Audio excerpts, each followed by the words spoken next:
All right, ladies and gentlemen, welcome back to the channel, guys. Hope you're all having a great night. Hope you're having a happy New Year's Eve, or Happy New Year if it's past midnight where you live.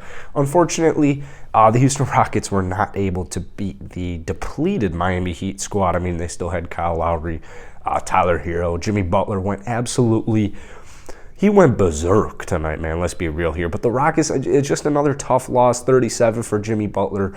10-26 on the season. Now, this one was at home. The Rockets actually, they're on a back-to-back at home, so they'll play tomorrow on New Year's Day. That'll be fun. But, man, before we get any further into this video, if you guys enjoy it, be sure to hit that like button, hit that subscribe button.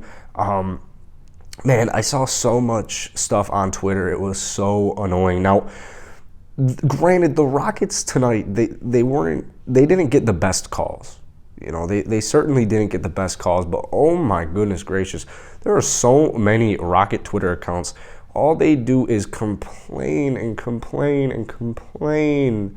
There's nothing positive unless they win. And I'm seeing all this stuff on Twitter like, if the Rockets got their calls, they would have won the game. He robbed us, what are the refs doing? And it's like, bro, oh my God, whatever. But anyways, the Houston Rockets tonight, it was kind of a boring game because, I mean, Kevin Porter Jr., he played horrible. 5 turnovers for him tonight, fouled out with 6 fouls, only 7 points, minus 15 plus minus.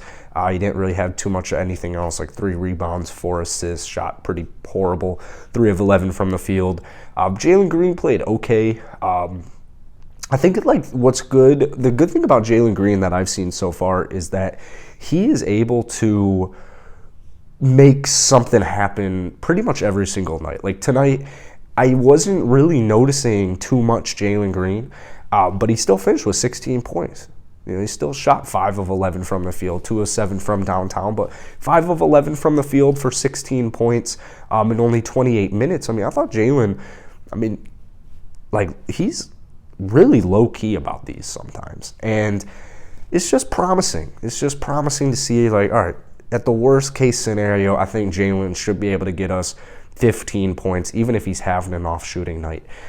Christian Wood, I'd still like to see him be a little bit more aggressive, but a solid game from him, 18 points, 8 rebounds, 4 assists. You like to see that number. Threw in a steal, threw in a block, 8 of 14 from the field. So he had a good, efficient basketball night. David Nwaba was in the starting lineup today.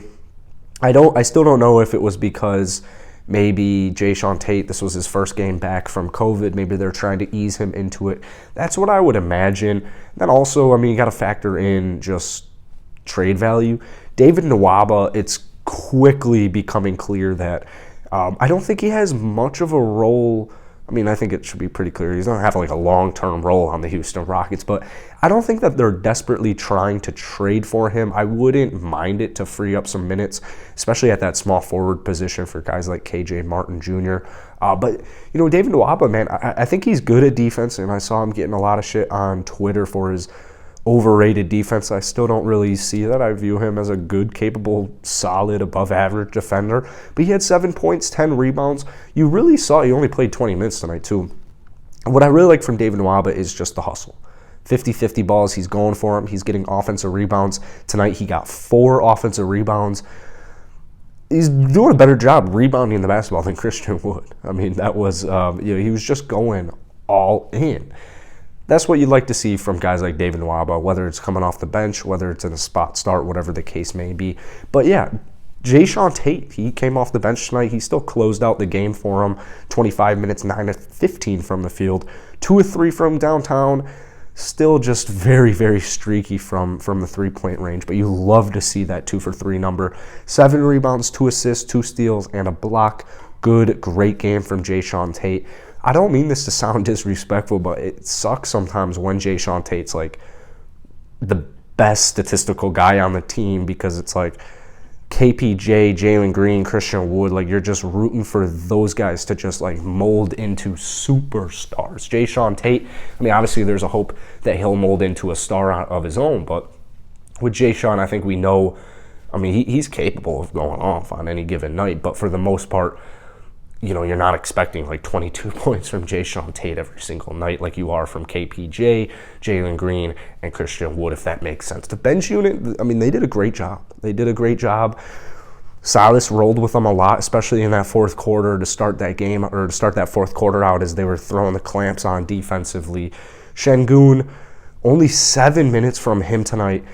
I don't know if there was like an injury of some sort. I would imagine, I think it was like an ankle injury, but I don't know if we're thinking anything long term. I don't know if we have any news on that, but all I know is that it's just an ankle injury. I shouldn't say just an ankle injury. He's got an ankle injury.